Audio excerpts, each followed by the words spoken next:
ముసలి వాళ్ళందరూ కూడా ముసలి వాళ్ళు వదిలిపోవాల్సిన అవసరం వాళ్ళకు ఉంది. ఎందుకంటే వాళ్ళు బతుకు తెరువు కావాలి, ఏది ఉద్యోగం లేదు, చదువుకున్నారు, చదువుకి గుర్తింపు కావాలంటే ఇతర ప్రాంతాలకు వెళ్ళి రకరకాల ఉద్యోగాలు చేయాల్సిన అవసరం ఉంది.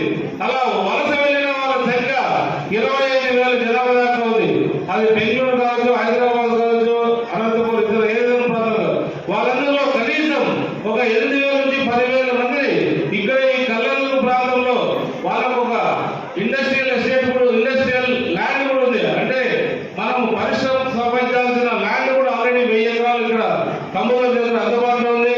అది ఏదేమైనా కూడా చంద్రబాబు నాయుడు గారితో మాట్లాడి మరి ఒక ముఖ్యమైన మౌలిక సదుపాయాలు కల్పించి అక్కడ ఒక నీరు ఒకటి తీసుకెళ్ళగలిగితే మనము పరిశ్రమ స్థాపించడానికి ముందుకు వస్తారు కొంతమంది. అలాంటి ఈ ప్రాంతంలో ఎప్పుడైతే మనం పరిశ్రమ స్థాపిస్తామో ఇలాంటి యువతీయులందరూ కూడా ఎంతో కుటీర పరిశ్రమలు రావచ్చు, లేదా టొమాటో ప్రాసెసింగ్ యూనిట్ రావచ్చు, లేదా గార్మెంట్ పరిశ్రమ రావచ్చు. మన ప్రాంతానికి ఏవైతే సూటబుల్ గా ఉంటాయో అలాంటి పరిశ్రమలు తెచ్చి మీ అందరి యువతీయులకు కూడా ఉద్యోగ అవకాశాలు కల్పించడానికి ప్రయత్నం చేస్తారని ఈ సభాముఖంగా మీకు తెలియజేస్తున్నాం.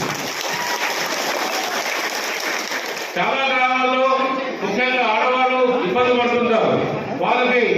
మనకి తాగడానికి నీళ్లు కూడా లేవు, వాళ్ళకి నీళ్లు కూడా రావట్లేదు.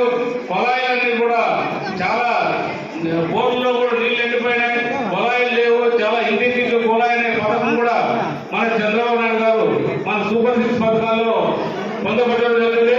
ఖచ్చితంగా ఎప్పుడైతే సూపర్ 6 పథకాలు ఉన్నాయో మనది ఉమ్మడి ప్రభుత్వం రాబోతుంది.